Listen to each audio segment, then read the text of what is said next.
Hello everyone, welcome to Dragon Emperor 03. So without further ado, let's get to the video here on the topic of whether you should buy the Xbox Ally X or no, or should you skip it or no, and whether if it's what do you guys think about this opinion, let me know in the comments as well. So first, I would say the Xbox Ally X is both impressive and not that impressive at the same time, I would say. In terms of, let's say, if you are considering it to be a comparison from the Xbox Ally X, from the original to the what having right now here, this is the Xbox. I'm telling Xbox, oh great. Xbox should really work on the naming scheme. The way this mispronounced is just annoying here. And yeah, this is what I'm currently using is the original ROG Ally from 2023. It's been almost 2 years I've been using this, and this has got the new latest update from the asus, I would say. Yes, this is from the asus side, because this was supposed to be the Armory Creator SE version, which command center actually, which has got a mixed update, I would say, because it is like sort of combination of both Xbox as well as the asus part here. So you can see the command center here. It is exactly what is you are going to get on the Xbox Ally X, that is. And yeah, this thing, I've been using this for almost like a 2 year now, and you can see this updates have made it just way better than how it is now. This thing, the Ally what I'm having is ROG Ally, what I'm having right now is just way better right now than it was 2 years back when I got initially on launch. On launch, it was messy hell. The systems would like crash randomly, all the headaches were there, but it has got massive updates. It feels like it's a total different console, I would say. Not console, it's a handle PC itself, but still, yeah.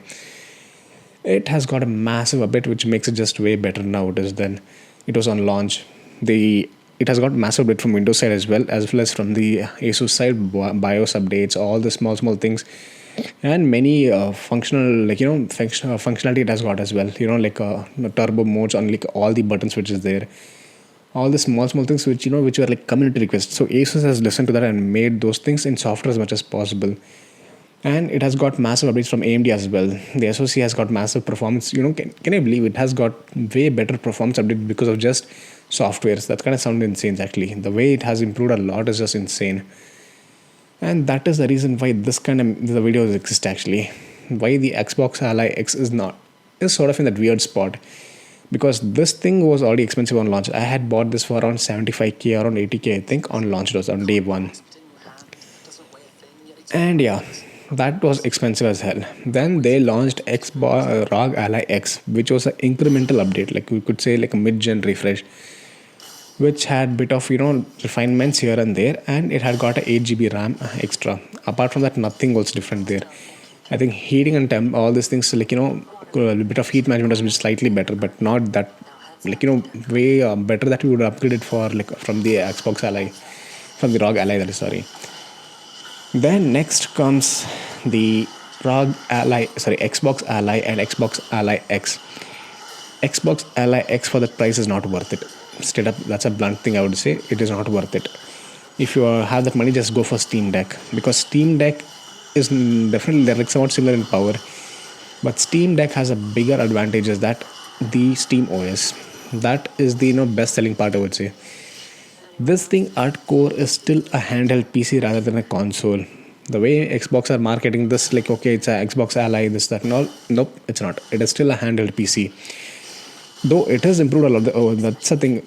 It is a software update, not a hardware massive update. Okay, the Z2 Extreme and Z2 AI Extreme are good, but they are not worth the double the price. Right now, you could get the Xbox Ally, sorry, the ROG Ally X normal, okay, the OG ROG Ally from 2023 for I think half the price now. In India, it's roughly around 40-45k right now. That is a blind steal, I would say, at that price. Way better than the Xbox Ally, now the normal base one, and the still better than I would say, than the Xbox Ally X. You could wait for the next generation of Xbox Ally X. I would say just that, because I am just happy with this. That's it. I'm not going for that one. Because usually when you're thinking of spending that kind of amount, you want certain things, right? The performance increment is roughly somewhere between 15 to 25% max. That's in good scenarios, but on average, I would say it is roughly around 10 to 15%. That's it. If you take system wide everything and all there, the only big update the Z2 AI Extreme gets is the NPU part. Again, that will depend whether it's helpful or not, depending on whether the Xbox Ally X gets the FSR4 support. But here again, there are leaks and stuff going on, which people are running FSR 4 on even on olden gens like Ryzen 3. These things there, not Ryzen 3. Sorry, the previous generations of the console. You get what I'm saying. So yeah, not console, the hardware. This one. But again, that is a thing there.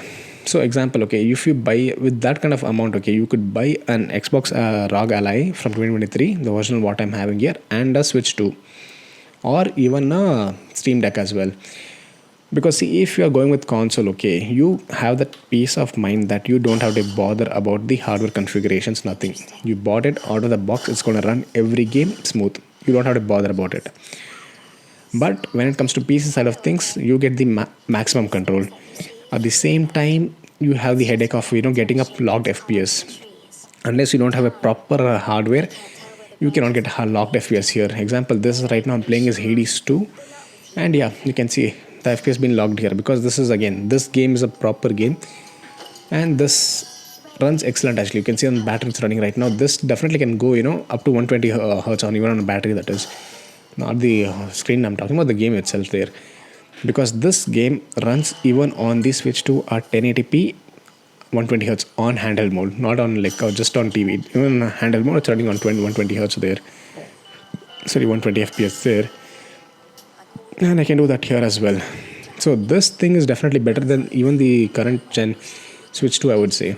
Though Nintendo's first party games aren't exactly boasting the Switch 2 powers yet here. Only there are two games I would say like which are way better. One is the Mario Kart World, and second is Donkey Kong Bonanza. These two are like some of the best looking games and performing games on the Switch 2 itself.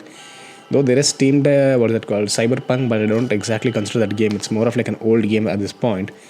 But yeah, it is impressive. It's playing that game with ray tracing and stuff going on there.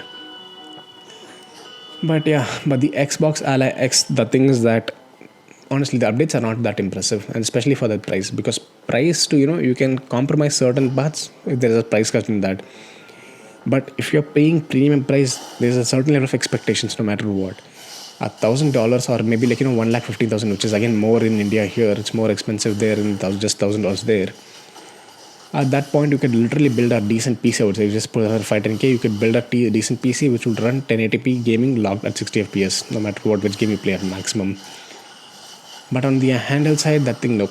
And the one more reason is that because the Windows update, okay, the Windows full screen experience, no, that is Xbox Game Pass, Xbox Game Pass full screen experience, that is going to be coming to the Xbox Ally X as well by 2026, anyways, in next another 6 months or so. So that again defeats the whole purpose of why should you go for the Xbox Ally X at that price. That is a simple thing. And that's not just going to come to the Xbox Ally X, it's going to like pretty much all the handles from Lenovo, MSI, everything there. So yeah, it is a good hardware, don't get me wrong, but the price is where like it just makes you wonder why should you pay so much for that handheld. It is good, but not that good, and especially if you have a Xbox Ally X as ROG Ally as me, the original ROG Ally from 2023.